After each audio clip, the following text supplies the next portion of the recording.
ప్రకృతి వలననే గుణాలు కలుగుతున్నాయి, కాబట్టి నువ్వు దానికి కర్తవి కాదు అని భగవంతుడు 27వ శ్లోకంలో చెప్తున్నాడు. అలా కర్తక అయినప్పుడు ఏమి ఫలితాలు ఉంటాయి అంటే జన్మ పరంపర, దుఃఖము జరుగుతాయి. కాబట్టి దాన్ని వదిలిపెట్టేసి నువ్వు ఆత్మస్వరూపుడివి, వీటన్నిటికీ నువ్వు కర్త కాదు అని తలిస్తే నీకు దుఃఖరహితమైనటువంటి బ్రహ్మానందం పొందుతావు అని 28వ శ్లోకంలో చెప్తున్నారు. తత్వవిత్తు మహాబాహో గుణకర్మ విభాగయోః గుణాగుణేషు వర్తంత ఇతి మత్వా న సజ్జతే. గొప్ప బాహువులు గలవో అర్జున, గుణముల యొక్కయు కర్మల యొక్కయు విభజనను గూర్చిన యథార్థమెరిగిన జ్ఞాని ఇంద్రియములు గుణములందు ప్రవర్తించుచున్నవని, తనకు వాస్తవముగా వాటితో ఏ సంబంధము లేదని తలిచి కర్మల యందు అభిమానము లేకుండా ఉంటాడు. ఎవరైతే జ్ఞాని ఉంటాడో వీటన్నిటికీ నేను కర్తను కాదు అనుకొని ఎంతవరకు తను పని చేయాలో అంతవరకే చేస్తాడు. దాని ఫలితంతో కానీ కర్మతో కానీ తనకు సంబంధం లేదు. ఇలా డిటాచ్మెంట్ ఉన్నప్పుడు అతను జ్ఞాని అంటాడు.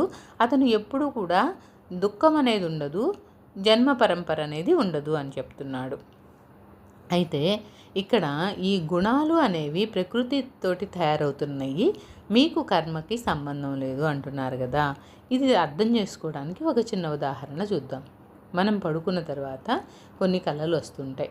ఆ కళల్లో కొన్నిసార్లు మనం భయపడుతూ ఉంటాము, కొన్నిసార్లు ఎంతో రిచ్ అయినట్టుగా ఎక్కడెక్కడో దేశాలు తిరుగుతున్నట్టుగా అలాగా ఊహించుకుంటాము. కొన్నిసార్లు కొన్ని విచిత్రమైన కళలు వస్తూ ఉంటాయి. ఇవే గుణాలు అనుకుందాము. మెలుకున్న తర్వాత ఆ కళకి మనకేమైనా సంబంధం ఉంటుందా? ఉండదు కదా. ఇదే విషయాన్ని భగవంతుడు చెప్తున్నాడు. ఎలా అయితే కళకి నీకు సంబంధం ఉండదో, నువ్వు నిద్రల నుంచి మేలుకున్న తర్వాత ఆ కళ ఎలా మాయమవుతుందో, నీ ఆత్మకి భౌతిక ప్రపంచంలో చేసే కర్మలకి ఎలాంటి సంబంధం ఉండదు. ఈ జ్ఞానాన్ని తెలుసుకున్న వాళ్ళే జ్ఞాని.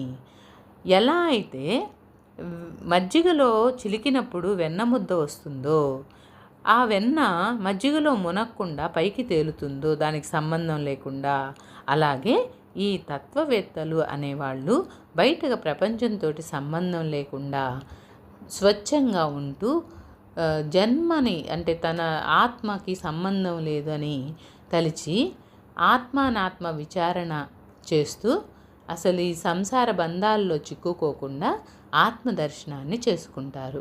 ఇదే అసలైనటువంటి